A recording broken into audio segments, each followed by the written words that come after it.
Discovering Insert Wine Here. We love making new discoveries about wines, so we thought we would share some of that with you. We will be rolling out a new subscription series called Discovering Insert Wine Here. Each month, we will choose a wine to discuss and pair and do a live Zoom with our subscribers.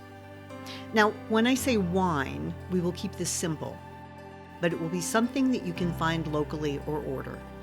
During our Zoom, you will learn about the wine, the style, and the region.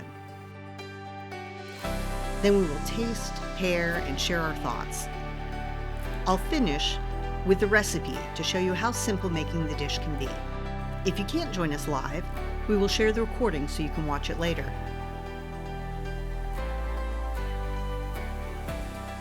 Discovering Insert Wine Here.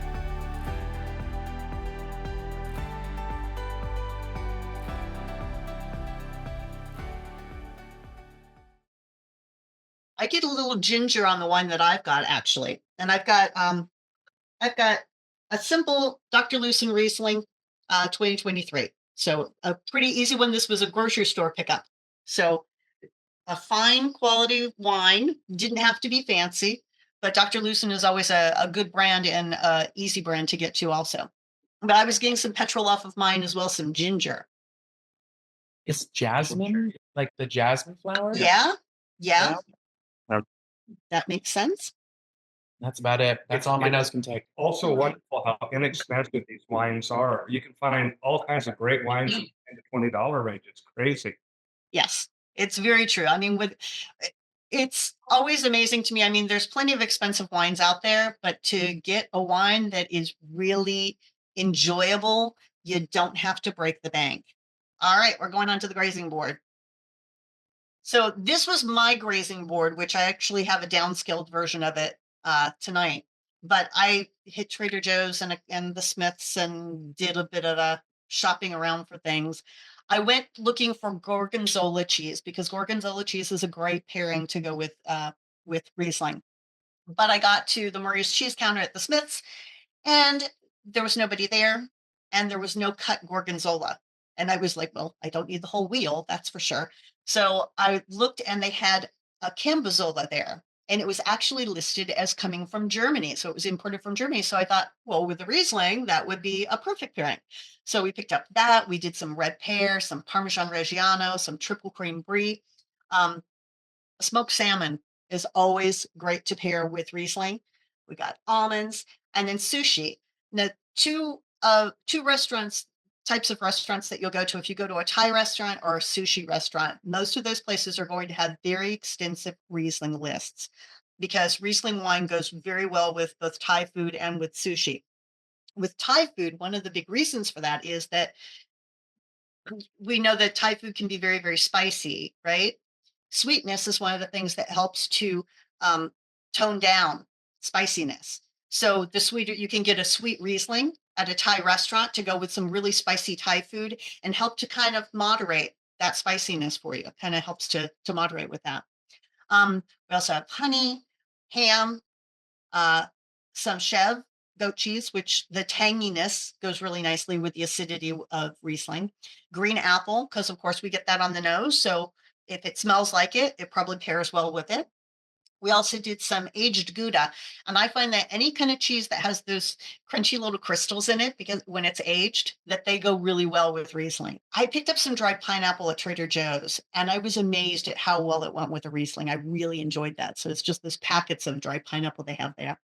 We did some honeycomb, which has slightly different notes than just regular honey because you've got that waxy note that goes in there. I also found at Trader Joe's baked lemon ricotta cheese. It's a specialty thing that they don't have all the time. And I saw it on their thing, and I went in there and looked for it. It's kind of like a ricotta cheese meets a lemon cheesecake, and it's really good. So we did that like on butter cookies, like as a dessert thing to go along with it. Salt and vinegar potato chips. And again, the vinegar notes in it pairing with the acidity in the wine, I found I really liked that. We had some German mustard that we used. I also got some German potato salad, which Michael doesn't like potato salad typically, but we did this potato salad. It's got much more acidity to it. It's really kind of tangy, like made me think of bread and butter pickles, that kind of thing. And I didn't make it myself. I went and bought a can at the store. Yes, a can of German potato salad, but it was delicious and it paired really nicely. We also got some of those pretzel rolls, the King's Hawaiian pretzel rolls. So we did those to dip in the mustard, which was really nice. Prosciutto. We did imitation crab. You could do shrimp. You could do real crab. You could do lobster. Any of those pink shellfish would go really nice with it. We did dried apricots, which also fresh apricots or peaches also do nicely with this wine. And then we did lemon curd, and no, it's not the lemon curd that I usually make. I bought a jar at Trader Joe's, but it's delicious. And we are going to be talking about that lemon curd though in the session that we're doing on the 26th, which will be on recipes, and we'll talk about how to make lemon curd in that. So that was my plate. What do you guys have on your grazing board? And what have you found that stands out, or have you had a chance to like put things in your mouth yet with me doing all this talking? All right, well, let's talk a little bit about some different dishes that go really well with like dinner dishes that go well with Riesling. So the Art of Earth Riesling, you might have seen this. I don't know if they have it at Total Wine right now, but I know that it's usually pretty widely available. It's actually from organic grapes and it's made in the Rheinhessen, so it's in Germany. And it's a really affordable wine too. We did two different dishes with this, and one of them was a tropical shrimp ceviche. So basically, we have pineapple, mango, cucumbers, some peppers, and then some shrimp in there that we use lime juice over to make a ceviche. And really tart, really acidic, but really good together. On the other hand, we went the German route also, and we did Riesling inspired brats with sauerkraut, potatoes, and slaw. So this one I massaged a little bit the recipe. So I didn't make the sauerkraut fresh from home. I bought some sauerkraut. I drained it and then I soaked it in some Riesling. So it got more of that Riesling flavor to it. And then I diced up some apple and I heated this up with a little bit of duck fat, diced apple, and some German mustard. So with the Riesling in there. So that was our sauerkraut to go with it, and it had a lovely tang. For the potatoes, I mashed them up with a bit of roasted apple and with some cream cheese and added a little bit of thyme, and that became the bed for our brats. And then we did a salad, which was apple, celery, sweet peppers, and a vinaigrette that had cider vinegar and lime juice and honey and ginger and lime zest in it. And it made this great little kind of modern take on a German dish. And it was really delicious with the wine also. You can go a whole Asian route with it too. This was a dish that we paired with a Clear Valley Riesling from Australia that we had, and it was shrimp with lime ginger coconut broth on buckwheat soba noodles, and that was a really delicious pairing also. So again, you can see like the pink shellfish always go well with a Riesling. Salmon. And you had mentioned the dill cheese that you've got, Eric. So this dish was with the Finger Lakes Riesling. It was actually the Wagner that we had. And we paired it with Alsatian salmon. So it's a salmon that's cooked in butter and shallot. And then it has a cream and white wine sauce with capers and then finished with dill. And it went really well with the wine. So I really enjoyed that. Um, One of the recipes that's in one of our Tempting Spoonfuls books, and I think that everybody should have gotten this with the pamphlets I sent out, is our smoked trout with creme fraiche, flavored salt, thinly sliced lime, and fresh rubbed rosemary. I often do this, like Trader Joe's often has the smoked trout. I don't know if anybody's picked that up there, and I love their smoked trout. But every time I need it to do this recipe, they never have it. So I learned how to smoke trout myself. So, and it's really not all that hard. You just get the little boxes that you can put the wood chips in and do it on the grill. And it's pretty simple. So that's something else that on the 26th, we're going to be talking about how you can smoke your own trout. Um, so again, this is just really easy with the trout in the bottom, a little creme fraiche. You could do sour cream if you wanted instead, any kind of flavored salt that you have just to give it a little perk. A little bit of sliced lime, which I slice it really thin so that I can eat that wedge. It's not a very thick wedge. So rind and all, the zest and all. And then a little bit of rubbed rosemary, just rubbing it to release some of the oil so you get those aromatics when you're eating the bite. Bread and lemon curd. So that's one of my favorite recipes. The lemon curd is just one of my favorite things to do. And the candy lemons, and they're all three like really easy things to do. And then the fancy little flower petals that are on top. I don't know. Sometimes at the farmer's market you can find this. It's a lady called Herbs by Diane. It's Leonorado's cousin, actually, Nancy. Her cousin, who lives over in Boulder City, has a beautiful herb garden. And basically, she cultivates herbs and sells them to restaurants around town, and has a million different kinds of herbs.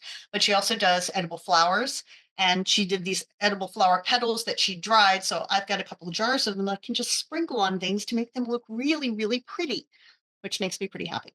So, and this is my favorite thing to make at Christmas time, is to make the shortbread and lemon curd for people. So, and we'll be talking about this recipe again on the 26th. As you're thinking about what's in your glass and you're tasting it with things, what kind of foods do you want to eat with it? Like, what kind of recipes do you want to put together to pair with your wine? And then next month, just so you know what we'll be doing then, we'll have 2 sessions in May, and we'll be doing Chardonnay and Pinot Noir. And Chardonnay and Pinot Noir can seem like, I mean, they're wines that you can find almost anywhere, right? But there's a lot of nuances. I was talking in our first session, I was talking with someone and they were like, I don't like Chardonnay. They just don't like Chardonnay. I'm like, probably you've had big buttery Chardonnays that just weren't your style. And I'm like, you need to try a Chablis, because this person really likes Albarino. So if you like Albarino, we get you a Chablis that is much more in that style, because Chardonnay is really a chameleon. It can go from, it has so many different styles that it can be made in. And Pinot Noir, that's the mutating one there, right? So there's a million different clones of Pinot Noir, and how you blend the different clones can give you a completely different result in the wine, and the fragrances and the things that you have in the wine. And again, when you get to Oregon, Eric, Pinot Noir is king there, and there are a lot of different Pinot Noirs. They are different depending on where they are grown, on what how far above sea level they are, and then the different soils that they have there, because the red soils of the Dundee Hills make a very different Pinot Noir than they do just down the road. And also the clones and how they blend the clones, because the different clones have different things that are primary in each of them.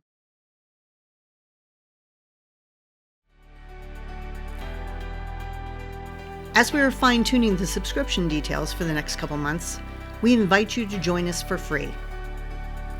If you're interested in joining us, email me at robin@42aspens.com and I'll send you the details.